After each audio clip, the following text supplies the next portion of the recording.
Today, the topic, we stole this one. I'm not going to lie. I took this one from Andy. Andy's the owner-operator of Audio Frog. Mm-hmm. It was a great topic, though, and it has to do with education. Okay. And not how you're thinking, though. Okay? So when you think of education, you think of, like, going to school, reading a book. Okay, maybe not. No. Oh, okay. So in our world, yes, we know car audio. Uh-huh. People walk in the door, yeah, and we want to educate them about car audio. Correct. Well, so that's what I'm trying to do. He posed the question, okay, is educating the consumer the best way to do this? Do we need to educate the consumer? And then he gave a couple examples. So, for example, if you're going to buy a coffee maker, do you need to know everything there is to know about the coffee maker? You just need to know it makes coffee, right? Okay, kind of. Well, I mean, you don't need to know, like, how much amperage is drawing from the wall. No. You don't need to know, what size. Well, I need to know what size. You need to know, does it take the Keurig K-Cup, and how fast does it heat up? Other than that, you're pretty good, right? Okay. Okay, I get your washers point. and dryers, you don't need to know, you're going to do a little bit of research on a washer and dryer, but you don't need to be as knowledgeable as, let's say, we are about car audio. You're not going to walk into Lowe's and be like, tell me how many RPMs this thing spins at, and what's the drain rate, and is the fuzzy logic chip on this going to activate the dryer to come back on when it senses the dampness? How much dampness does it have to have in it before it knows to turn on and spin it for 20 minutes? You know what I mean? All that stuff. You don't need to know that. You just have to be like, dude, does this dryer dry my clothes? Yeah. Is it economy or not? Is it energy efficient? Yeah. If you buy this dryer, well, some of them are. Yeah, no. That's what I'm saying. Is it gonna, so you need to know those kind of things. But for some reason in our world, we've taken into the idea that we need to educate the consumer all about crossovers and time delay and all this stuff. Okay. So we asked the question, because everyone always says in this industry, we need to educate the consumers. We need to educate the consumers. So why do we need to educate the consumers? And I believe we should educate the consumers. Okay, so that's the topic for today. You believe why we should. And I, of course, after reading the article and really putting some thought into it, have a different perspective on it. You agree with Andy? I agree with Andy. Okay. And of course, we're going to spend the next 27 minutes talking about why. Maybe a little bit more. Let's see, because this sounds interesting. It does sound interesting. And so let's talk about old school idealism. So when you get a customer to walk in the store, now keep in mind, we're installers. Okay, we're not sales guys, but that doesn't mean we don't sell. Mm-hmm. And by sell, I don't really like to think of myself as a sales guy. I'm not a sales guy. I'm an educator in the sense that I want to talk to you and figure out, I'm a system builder. I'm going to get into your head and I'm going to try to pull out what you want to put in your car. Okay? The information that you're going to give me, that's what I'm it's going to help me build you a better system. Give you a system. Okay. Correct. And in doing that, do I need to educate you to the point of you need a knowledge dump from me to buy a stereo? My answer is no. And your answer would be maybe yes. Yes. So the conventional wisdom is there's two different types of people that sell products. There's salesmen. Okay. And there's clerks. Okay. Okay, I'm going to cough, so give me 1 second. Sorry about that.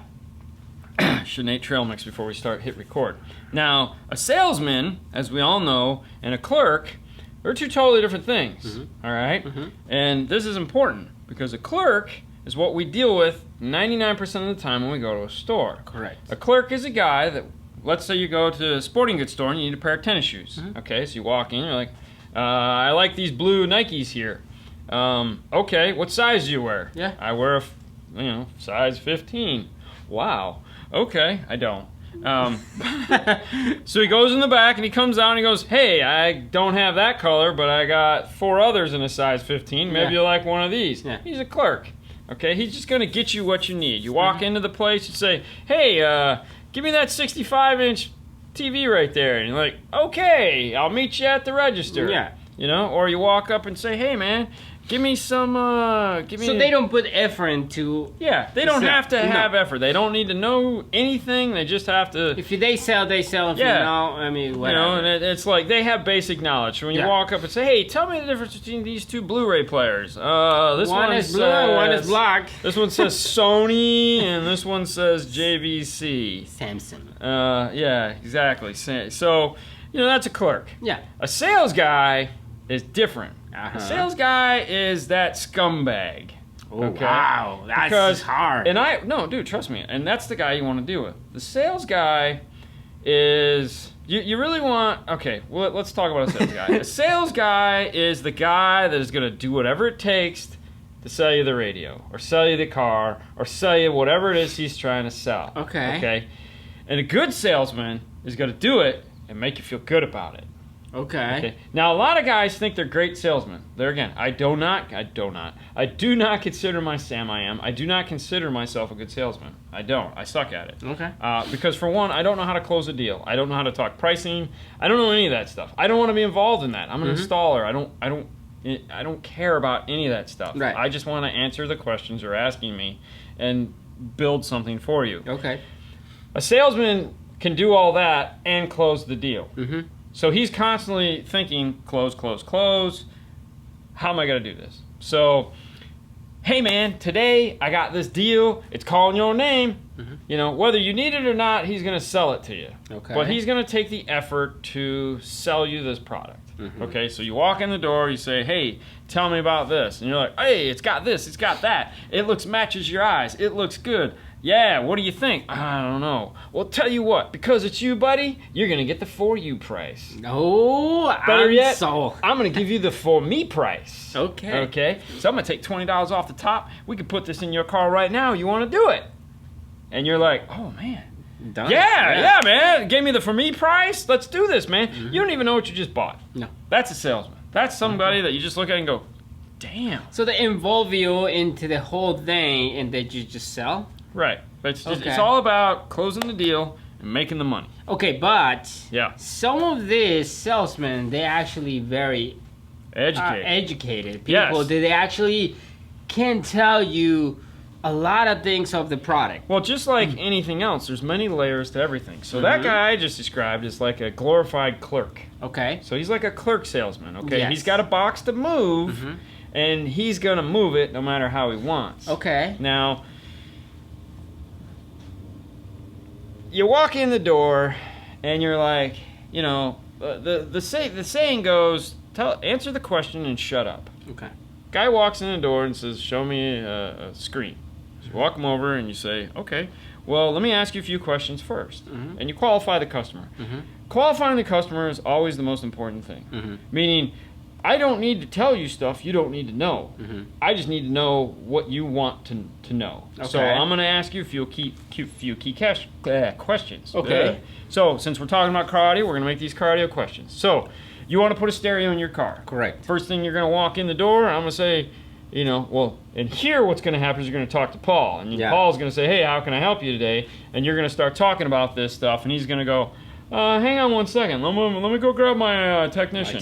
Let me go grab my tech. Mm-hmm. And then he's going to walk over here and get one of us, drag us back over to the store, and we're going to start over. So at some point in time, so I'm going to start talking to the guys. Hey, nice to meet you. What are you planning? Let's go take a look at your car. Mm-hmm. Take him out to the car. Go see what he's got. Touchy-feely it. All right? There again, I haven't educated him at all. I don't need to educate him. I just need to relate to him. Okay. All right? So, and this is where I'm going with this. It's the experience. Okay. You sell the experience. Okay? Not anything else. Okay. It's all about the product.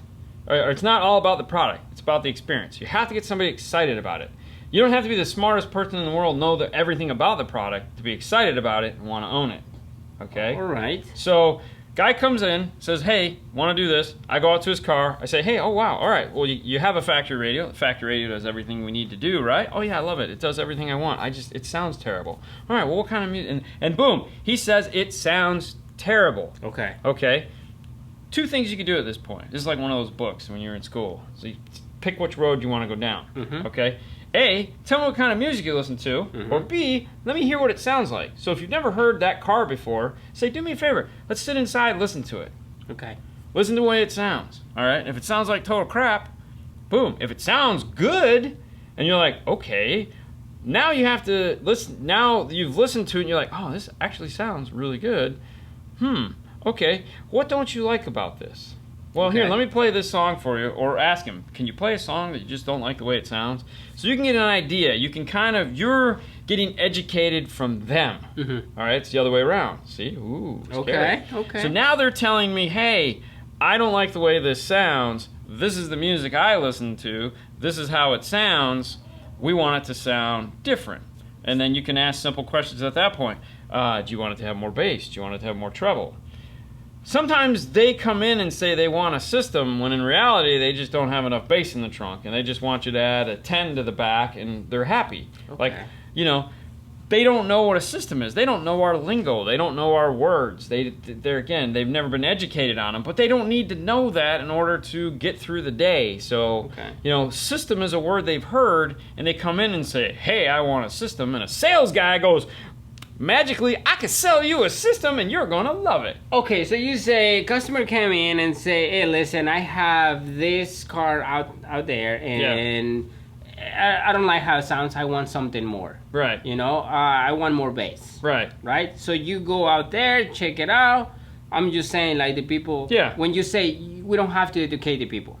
Correct. You go outside, you tell them, okay, we can put this box in your car and it's going to sound great. That's it. Yes. And the customer say, okay, done. Yes. He don't ask more questions, you done. Yes. But when the customer has a premium sound system, right?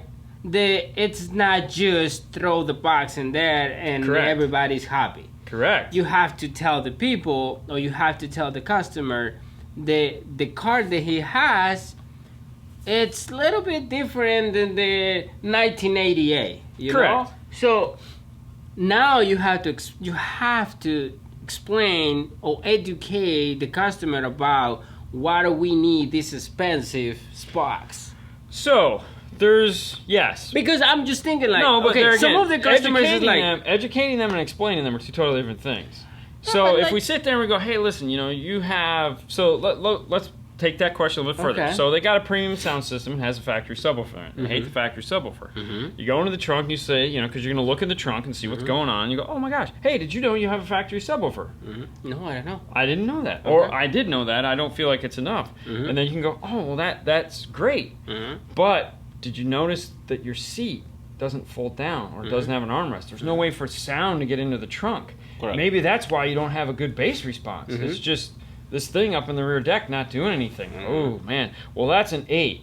Well, so if that's an 8, we know a 10 isn't going to do it for us. Okay. And we can't get any sound of that. And that's, all right, so let's go inside and let's take a look at some enclosures and see what you're comfortable with. And then we can kind of get an idea of how much bass that's going to give you. Okay. Now, I haven't really educated them with that conversation, with anything. I've just pointed out the obvious to them, okay? So I've pointed out things about their car that they should have already known that they don't know because they don't care. Okay. They know that doesn't have enough bass, want more bass. They don't need me to sit there. Now, the other scenario would be, oh, hey, look, you have an 8-inch driver in the back of your car. A what? A subwoofer. Oh, yeah, okay, cool. Well, did you know that, you know, that means you probably have an amplifier. And if you have an amplifier, that means we're going to have to we're going to need to buy high-end, high-level, low-level.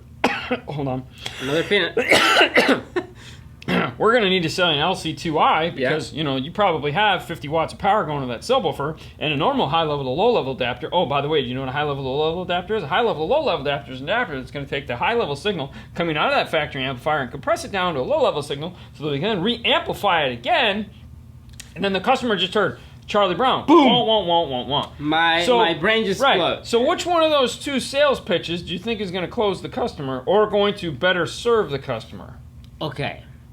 I believe... No, don't get me wrong. No. At the end, if they ask, that's fine. But up until that point, we don't need to get there yet. No. We don't have to.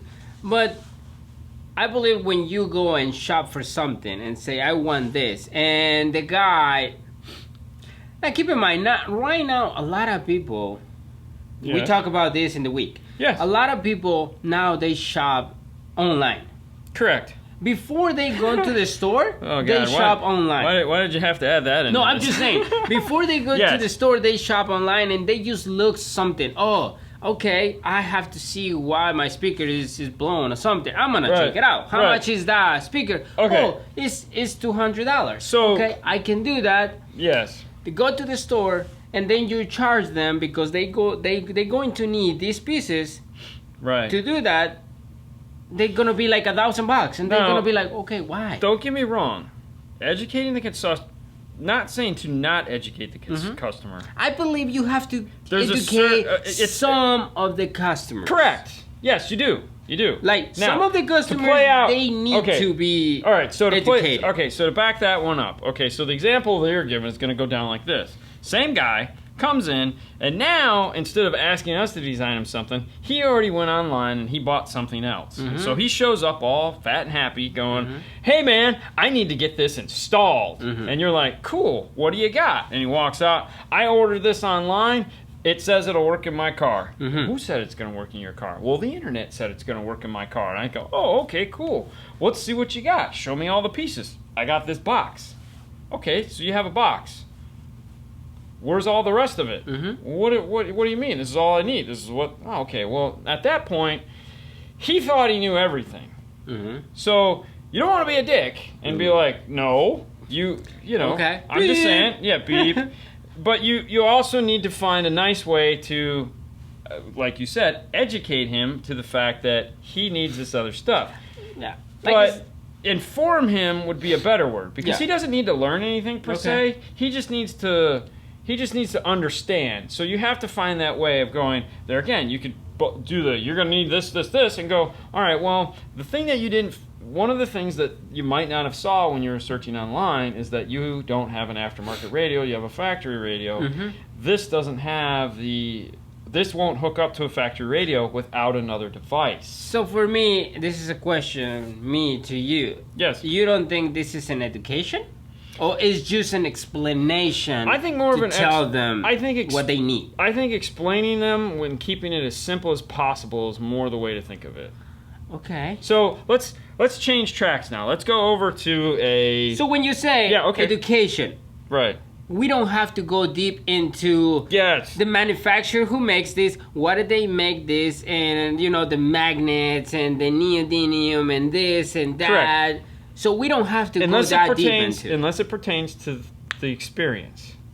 So, for example, when we talk about Morel, all right? So I put a set of Morels on the table and I put a set of Focals on the table.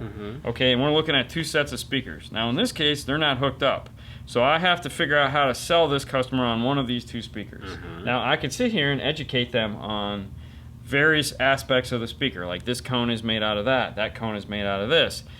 Or I can explain to them in ways that they might understand, which is with their ears. So I can say, all right, what kind of music do you listen to? Oh, I listen to 80s rock. All right, well, 80s rock isn't a fast-moving music. It's got depth to it, because back in the 80s, we had instruments. Okay. If they would have said, I listen to top 40 all day long, that's fast-moving. It's not got a lot of imaging to it. It's very narrow imaging, very fake. There's no real instruments used anymore. So I would go from this side and say, okay, well, knowing that, I'm going to lead you more towards the Focal, because Focal is a very fast speaker. It's got a very sharp tweeter. It's very defined. It's very it will cut the music, and the way you listen to it, that will be great, because this is designed for that fast-moving style of music. If they said I listen to 80s music, then I'd be like, oh, you know what? You're going to like the Morel. Okay. The Morel is more, not saying that the Focal is any less musical, but the Morel will do, in my mind, a better job of reproducing that music. Okay, so at that point, you educate the customer about the two different speakers that they have. I explained them the difference. I didn't really educate them on anything, because I didn't tell them that, hey, this one has a 200-ounce magnet, this one has a 190-ounce magnet, this one has a 3-inch voice coil, this one has a 1-inch voice coil. And they say we don't have to educate. I don't know in that what kind of perspective No. is that education, but when a customer came in the store and is like, okay, I see the Audio Frogs GB60, I believe that he has, and I have this other brand. I want to put one of these in my car. Okay. Which one is going to sound better for me? Well, there again, I don't have to educate him on the product. I just have to figure out what he likes and then move him towards the one that that will do that. Okay. But he doesn't need to know. Some of these customers are like, okay, I don't want that bright Twitter. Why this Twitter is so bright? Why this subwoofer have more mid bass than this one?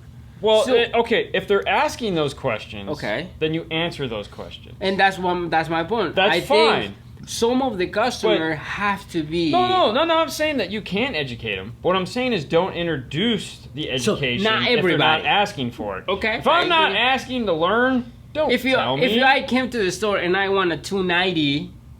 Yeah. You don't have to tell me I'm going to clerk you a 290. But I'm not going to say, I might go, hey, do you also know they make a 4400? And you might be like, because you've never heard of it. No. That's a salesman. Yeah, exactly. The clerk is going to be like, let me go get you a 290. And done. And done. I believe if a guy comes in and says, I don't like tweeters that are bright and harsh, I'm going to go, well, what have you heard before? And it says, I used to have some infinities. I'd be like, okay, well, that was probably a metal tweeter. Was My it car shiny? has both systems. No highs, no lows. It sucks. Yeah. But, if someone says, when I go, do you like bright sounds? It's like, yeah, all right, well, you want a hard tweeter. And then they go, what do you mean a hard tweeter? And I say, a tweeter that's made out of metal or something that's made out of some form of resined material that's going to be very rigid when you touch it. That's going to be hard tweeter. And that's when the people start getting interesting. Like some of these people get interested in like, oh, what is a resident tweeter? Or like do you have this. Examples of that? Exactly. And I can walk them over to the board and I'll play them a soft dome tweeter. And I believe at that time you start educating the customer. No, at this point you're starting to give them an experience. Okay. But because now they're not learning, they're just enjoying themselves. Now they've just realized that there's more to audio than just put a set of speakers in the door, turn on the radio, and go. But I believe they learning that this speaker... Learning they didn't know shit. Oh, sorry. Wow, you're killing it today, man. I know, anyway, so I believe that they learning, the spending $75 on the speaker... Yeah. It's not gonna sound the same as spending $300 speaker. Okay, but are you educating them? Just because they're learning doesn't mean you're educating them. I mean, you tell them. Well, no, you explain them. But that doesn't mean you're gonna learn something. Oh my God, I'm confused. We all sat. Hey, listen, man. We all sat in school with the teacher going to us, and we didn't learn anything. Okay, we heard them talk, but that doesn't mean we learned what they were saying. Sometimes you just get stuff, sometimes you don't. They lied to me, all this lie. But the point is, when you're talking to someone, not saying something is just as important as saying something. No, yeah. Okay, so if you listen to what they, like when I talk to Paul and I go, dude, did you even listen to what the customer said? Mm-hmm. And he's like, no. And it's like, okay, this is what he said. Mm-hmm. I listened to what he said, and this is the answer he wanted, or the answer he needed. Not wanted, this is the answer he needed. Okay. So that is more important. So we don't need to worry about educating. Like, a guy walks in and says, I want a system. I don't need to start talking about DSP. I don't need to start talking about time delay. I don't need to start talking about efficiency of the amplifier. I don't need to start talking about 2 4-ohm, 1-ohm. I don't need to talk about magnet size, 32 voice coil size, and everything. I don't need to talk about any of that stuff. Okay. I need to just listen to what he's saying. I need to ask him pointed questions so I can learn. Okay. He can teach me what he wants. Okay. And then I could take my experience and give that to him. Yes. But still, I'm still in that, It's just step. I still in that step that I believe these customers start getting more like, okay, interested in the product and say, okay, now explain me why this product is so amazing. If that happens to where, okay, there again, it's just, you have to move with, talking to a customer is always a fluid thing, okay? Mm-hmm. Sometimes it's a fluid thing that turns into mud, and sometimes it's a fluid thing that turns into an ocean. And I'm learning right now. Yeah, shh. Okay, don't tell anyone. So if the situation is where you get them excited about a product, okay, which happens a lot. I mean, really for me, that is my ultimate goal, is that I get you excited about spending the money that you're getting ready to spend, because I want you to be excited, because this is an exciting thing. Few things in life are great. One of them is to be excited and anxious and looking forward to something. That is the greatest joy that you can have. It's like whether you're expecting a kid, a new car, a new house, a new job, that expectation and the payoff is like all we get. Okay, it's all we get. There should be no difference when you're buying car stereo. There should be a certain amount of expectation, a certain amount of joy, and a certain amount of fun wrapped into this. The whole experience should be enjoyable. I mean, like we talked about it the other day when I was like, God, I don't want to buy a new car ever because I hate buying a new car. I hate the whole experience. I hate talking to the salesman. I hate him trying to pitch me on something. I hate going for the test ride. Then I get put into the little room and I got to deal with the guy that wants to sell me the warranty and the stickers and this and that. And it's like, dude, just where do I sign and give me my car? That's all I want. That's all I want to do. So, and they just made it so not fun. We're doing car audio, man. Yeah. It's the funnest thing there could ever be. Yeah. So the sales pitch, as it were, needs to be fun. So listening to speakers, talking about generic terms, they don't need to know all this stuff. They just need to know that in the end of the day, what we're going to build for them is going to sound amazing. It's going to play the type of music they're interested in. So no question. there again, the difference between educating them and getting them excited about the product. Okay, is the experience that I want to pitch. Yeah. So if I was to say this, I would say, what is more important? The educating the customer, or getting the customer excited about buying it? Oh. To me, getting the customer more excited, because how many times have we walked over there to the showroom, and Paul's like bugged me to come over, and I've gone over there, and he's having a hard time with the customer. He sold them a mediocre system. He didn't listen to anything they said. And I walk over there, or you walk over there, and I'll start over. I'll say, all right, hey, you know what? Let's just start over and pretend like the first 20 minutes of this conversation never happened. Correct. Tell me what this is. And then, by the time I'm done with the guy, the system that he's walking out that door with, he is super stoked and ready to do it. Okay? Now, there again, I'm not a sales guy. I don't have anything to do with pricing. I don't care anything about that. I'm just here to I'm the whip. I just work here. Yeah, I'm the whip. I'm going to talk to you about the product. I'm going to get you excited about the product. Yeah. You know, best example of that was Macintosh. Back when we sold Macintosh car audio. You know, it was a 50 watt by 4 amplifier that cost $1,000. Oh my God. Yeah. How do you sell a $1,000 50 watt by 4 amplifier? You know how you sell that? You spend an hour with a customer and you tell them all about Macintosh, the little story of Binghamton, New York. Okay?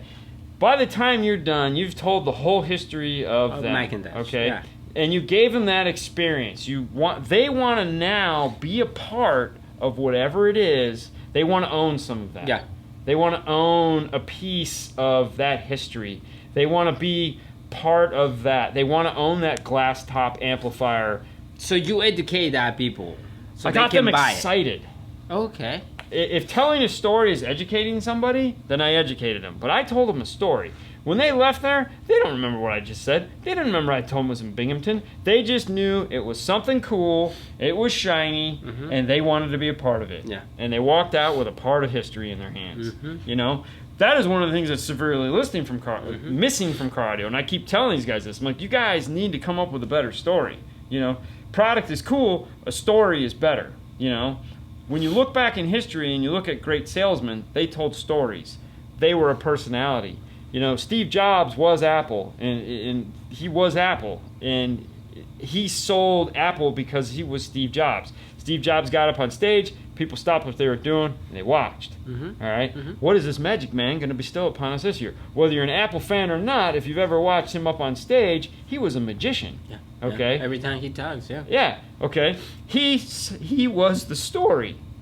There's very few things anymore in this world that tell a cool story that we want to be part of. Yeah. We don't anymore. You know, I bought that Phoenix Gold giant amplifier, the Zen 9, because it tells the story of Phoenix Gold. Phoenix Gold has always made one of those epic, giant, one-of-a-kind, limited edition amplifiers.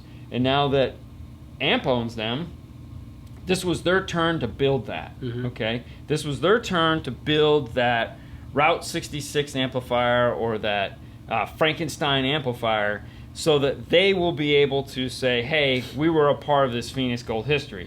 One day they may sell Phoenix Gold to another company that will buy it, and then they'll make their epic amplifier if the company continues which God forbid, I don't see it Yeah. ever going away. But my point is that storyline makes you want to own a piece of that. Okay. Okay. So you don't have to. You don't.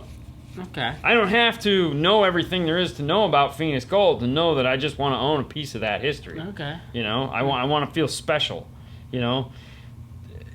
We buy things that we like because it makes us feel good, right? Yeah. Yeah. You buy your clothes because it makes you feel good when you put it on. Yeah. You don't need to know what it's made out of. You don't need to know where it came from. You just put it on and you're like, I feel good. I feel good. Yeah. This is nice. Ooh, Yeah. look at those. Man, those pants are sick. These purple pants are killing it. I like it. Yeah, with these shoes, this is hot. Yeah. Okay, you don't need to know everything about it. Yeah. You just need to know. You have to have that feeling. Yeah. And I feel selling them on a feeling, an emotion, like this is exciting. That's more important than educating them. Okay. That's my pitch. Okay. Now, Okay. there again, like you said, if they ask, tell. Mm-hmm. If they say, hey, well, tell me more about this. Tell me what the difference between a Korean board and a Chinese board is. No problem. Yeah. We'll go down that road. Yeah. And some of these people, they're not gonna ask that. no, because But they believe don't me, care. There's probably 1% out there. They go into the store Well, and yeah, they're gonna they'll know look at, what did they do. All right, so backing it up, when do you have to educate them? Guy comes in and says, I want a 1,000-watt amplifier. I found this one online for $80. And you go, that's not a 1,000-watt amplifier. Well, what do you mean it's not? Well, okay, so at that point, yeah, you have to educate them. But you have to educate them without making them feel stupid. Okay. So you had to say, okay, well, here's the deal. And you tell the story of why a 1,000-watt amplifier isn't it. So, for example, you say, hey, listen, all right, so power is power, right? Yeah. So if you grab a 150-watt light bulb, Mm-hmm. this is a 150-watt light bulb, this is a 150-watt light bulb. Great. Well, cardio doesn't work that way because that has a 15-amp fuse on it, all right? So voltage equals, watts times amps equals voltage and all that fun stuff. And you can get real advanced with you and say, all right, let me show you another 1,000-watt amp. This 1,000-watt amp over here, as you see, this one has 100 amps of current on it. Now, that is the amount of power that that is the amount of amperage that this amplifier is going to draw to create 1,000 watts. So what you're telling me is this one here that has 100 amps on it, and this one over here that has 15 amps on it, is somehow this one for $79 has figured out how to be more than 100% efficient to create 1,000 watts, and these guys that is $500 can't figure that out. Yeah. And then they'll just look at you and go, oh, I kind of see what you're saying. I still want the 75. This amplifier puts out 150 watts. Yeah. Okay, and then you explain to them the easiest way to look at that and kind of get an idea of what that means is that for every amp it draws, it's about a watt. So, and this is why I believe like some of these customers have to be educated. Like not all of them. Like I say, if this guy came into the store and I want to buy that radio, hey, right. If you're looking for something better, correct. I have this one. No, I want that one. Okay. Yeah. Done. That's it. So, like anything else, like there's a clerk and there's a salesman. I think reading the situation will dictate how you should act when you have the customer come in. So depends on some the situation. customers need to be educated, Yep. and other customers don't. Yep. But either way, you have to sell the experience. Okay. Yeah, no, I agree. Even educating him on the difference between the 1,000-watt amplifiers is an experience that he has to be like, man, that guy helped me out. Mm-hmm. He really showed me. He knows what he's talking about. Exactly. Man, that was cool. Mm-hmm. And then he's going to go tell his friends, and he's going to be like, man, I was going to buy this. And this guy was like, dude, no, man, that's not 1,000 watts. And he was like, he talked about some fusing, some power And now and you stuff make like that. more interest the kid or the guy or Right. whoever is going to buy that more into, okay, Right. I want to learn more Now, about this. I will say this about all this, is I'm guilty of educating customers. Yeah. I'm very guilty of it because there again, as you get older, you figure things out. Yeah. And for me, educating the customer was always my approach to it. And it wasn't until I actually sat back many years ago and thought about it. And it was like, you know what, I'm not, people would tell me, I have no idea what you're saying. And it was like, I've told you, what do you mean? How do you not know? It's because I do it every day, dumbass, dummy. That's 3-in-1 show. Oh my God, wow, man. But my point is this is not a cat. This is straightforward. Okay. Straightforward. But you have to you have to find out what works for you, and you have to just work with it and work with it and work with it. But talking and then just shutting up as far as talking to the consumer or the guy that wants to buy whatever it is you're selling is important. Okay, so for me, it's like if you are a salesman or whatever, right? If you believe the customer have to be educated, you educate the customer. If you're not, don't do it. But never do it out of spite. I've seen plenty of guys try to educate a consumer out of spite. Yeah. And that never works. Okay. Because you're going to try to make them feel stupid. Yep. Can't ever do that. Yep. All right, well, this might seem like common sense to some of you guys out there, and if it was, that's awesome, cool. And some of you guys out there might be going, I've never looked at it like that. Either way, that's the show. Thank you so much, as always, for listening. Yep. If you guys want cool tools, you can find them at DNF Tool Drawer. That's where they're all listed. Those are the ones we use. Podcast, well, hey, if you want to become a Patreon member, you can get a video version of this podcast. You can actually see us talk to you. And, of course, you get the before and after we hit record clips, which are us just talking to the Patreons. Because Patreons, hey, man, they pay for the podcast. Support. So they support the show. You can find cool t-shirts at teespring.store/5star. Yay! Pick them up. They're cheap. You know, we don't make any money on them. We just put them out there for you guys to have. So, like we like to say at the end of every show, thank you so much for watching. You guys have a wonderful day as always, and we'll see you later next time. Bye. Bye. Bye. Bye. Okay, bye. Okay, bye. Bye.